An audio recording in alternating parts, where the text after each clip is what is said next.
Sit, listen, sit, listen. Names are not clothes that you change with the weather. A wrapper can tear, a hat can blow into the bush and never return. But a name? A name can sit on your back like a lazy uncle and refuse to climb down. In my father's hometown of Osum, 2 boys were named in laughter, and the laughter stayed longer than anyone expected. Gather around, listeners. You might recognize this story. They say a child is born twice, once from the womb and once from the name. But in Osum, 2 children were born a 3rd time through a joke. And as you know, jokes are like goats. Leave them loose in the compound and by morning they have eaten everything. In Osum, there lived a man that most people called Daddy Masi, because in the great motherland, once your firstborn arrives, your own given name begins to disappear like ground crayfish in soup. Daddy Masi was a hard-working man, the kind who chased daylight for a living. That day, the world had already beaten him like fufu in a mortar. He had rushed from work through the Osum heat, the kind of heat that can fry your thoughts before your skin, to pick his 4 daughters from school. But before he could escape, trouble caught his sleeve. Mr. Tai, Mr. Tai. Daddy Masi turned. It was Mr. Tukur, Masi's English teacher. Tall, thin, long-faced, and speaking English as if he were chewing hot cocoyam with a sore tooth. See this! He waved Masi's essay in the air with one hand and jabbed the paper with his index finger. Masi, no finished sentence, no use Pim. Jab. Then here, comma, comma, comma everywhere. Jab, jab, jab. The exploded. Daddy Masi's lips began twitching. But Mr. Tukuru was not done. Then here, jab. Long sentence, no finish. I nearly sleep before paragraph 2. At this point, even the gamma lizard by Daddy Masi's foot was nodding as if in silent laughter. Daddy Masi nodded with feigned seriousness. Yes, I understand. But inside, his laughter was doing press-ups. He grabbed the essay and bundled his daughters into his dusty Peugeot 504 before he laughed in Mr. Tukuru's face. As they drove home, the girls kept shouting, Pim, Pim, Pim, comma, comma, everywhere. Even Daddy Masi slapped the steering wheel, laughing. By the time they reached home, the joke had entered his blood. The compound was alive as they rolled to a stop outside.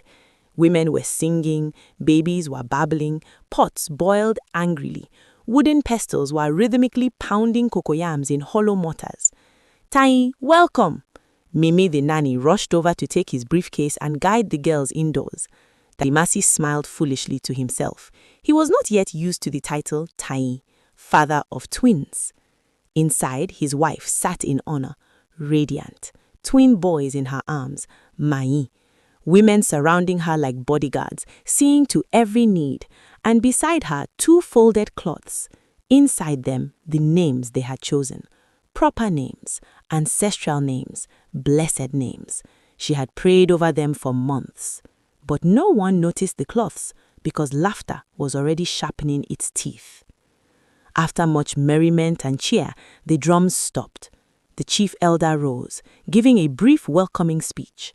Then his deep voice boomed across the yard. What shall these children be called? Daddy Masi stood, if not a little unsteadily, and ceremoniously took one quiet, sleeping twin out of his mother's arms. He lifted him toward the sky as if presenting him to the ancestors. All eyes were fixed on him, still watching. He grinned and slurred slightly as he announced, "This one is Pim." The yard burst into incredulous laughter. He handed Pim back and picked up his babbling twin, squirming, kicking, and making noises. "And this one is Comma." The laughter doubled. Only Mai Masi did not laugh. Her eyes narrowed. Tai, that voice, the kind that can stop rain. You will give them proper names. Yes, he said. But the chief elder had already laughed. The women had repeated it. The children were chanting it. And once the wind carries a joke, even the ancestors hear it. The rest of the evening, the cloths with the real names remained folded, forgotten. As the boys grew, the village fed the joke until it became true. Pim was a man of few words. Have you eaten? Yes. How was school today? Fine. Where is your brother? Errands. He once asked a girl out by offering her a flower and saying, "Take." The girl prodded. What now? He blinked. Later, she went out with another boy in his class. And comma, that one could explain water to a fish. Ask him the time, he would begin with sunrise. Ask him about his mother, you would hear about his grandmother and her whole lineage. One day, he greeted the chief and spoke so long that the chief slept, woke up, and comma was still talking. As the elders say, what the village calls a child in laughter, life may answer in truth. The names had followed the boys into manhood. Pim, now called Inspector Pim, became head of police at the tiny police station in Osum. Now, if you know Osum, you know it was a kind of town where crime was rare, but confusion was plentiful. The station had one wooden desk, one rusty handcuff, and one sleepy constable who scratched himself more than he walked. Inspector Pim fit perfectly. He spoke in command so short that they caused more crime than they solved. Catch him.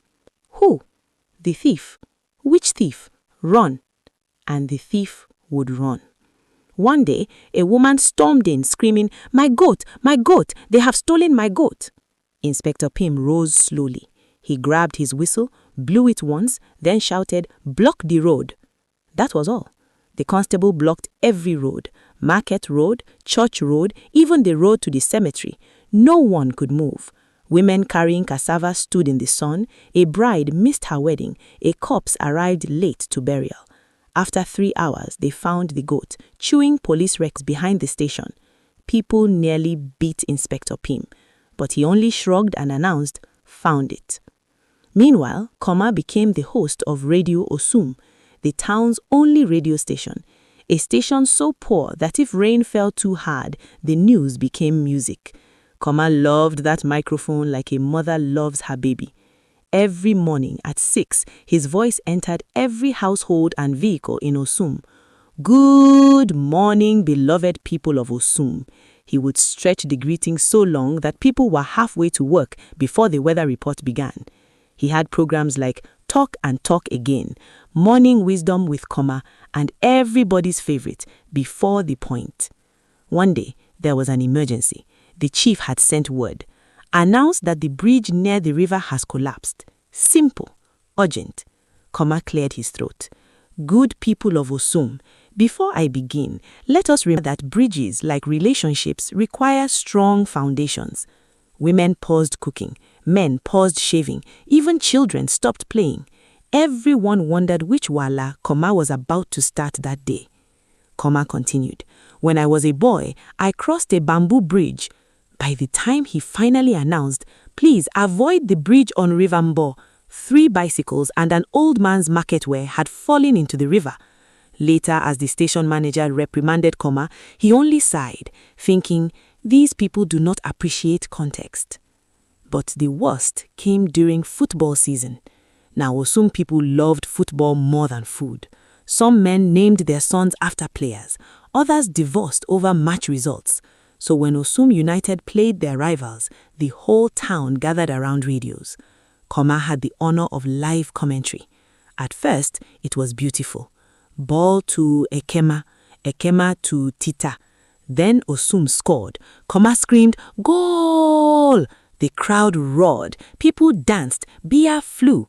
But then Comma kept talking. Or perhaps not, because if we consider the possibility of an offside position based on the angle of silence, then utter confusion. Half the town celebrated while the other half mourned. One man fainted. Another punched his in-law.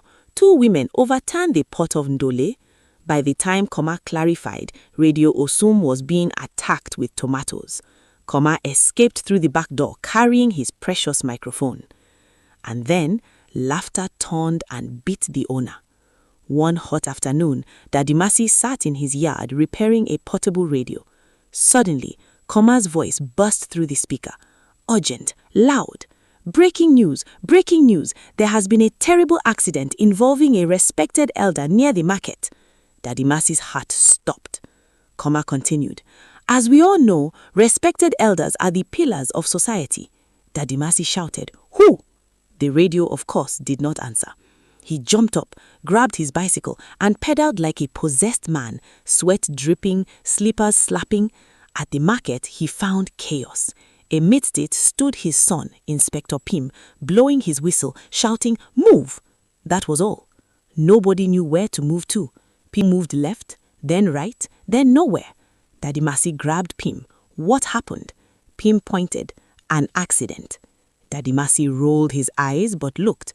The crowd parted slightly, and there, beside some overturned baskets of vegetables, lay his own older brother, unharmed but visibly upset. Daddy Mercy nearly collapsed. Just then, Comma arrived speaking into his microphone.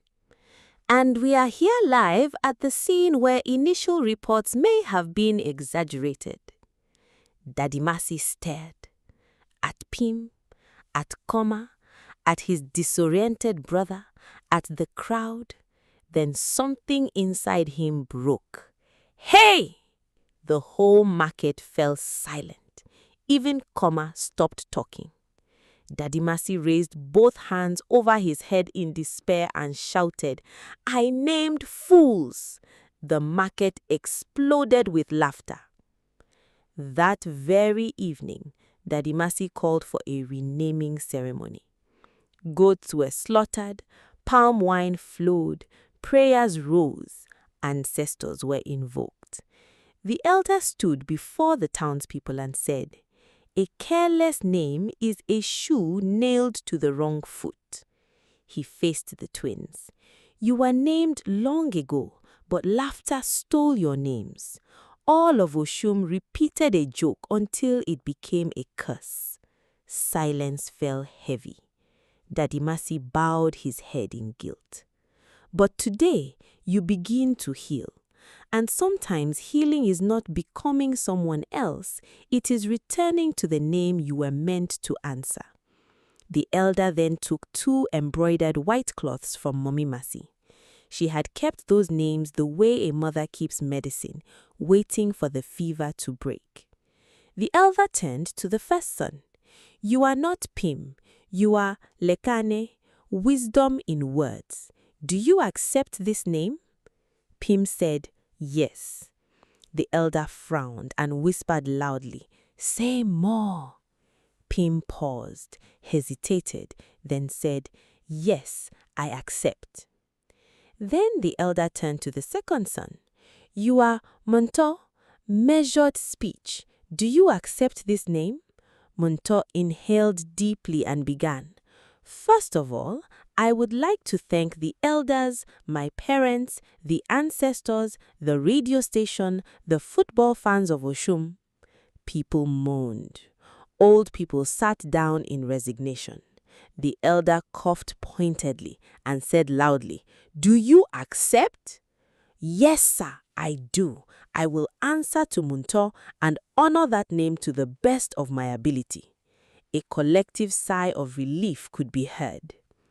Slowly, very slowly, the boys changed. Ekane learned to explain himself.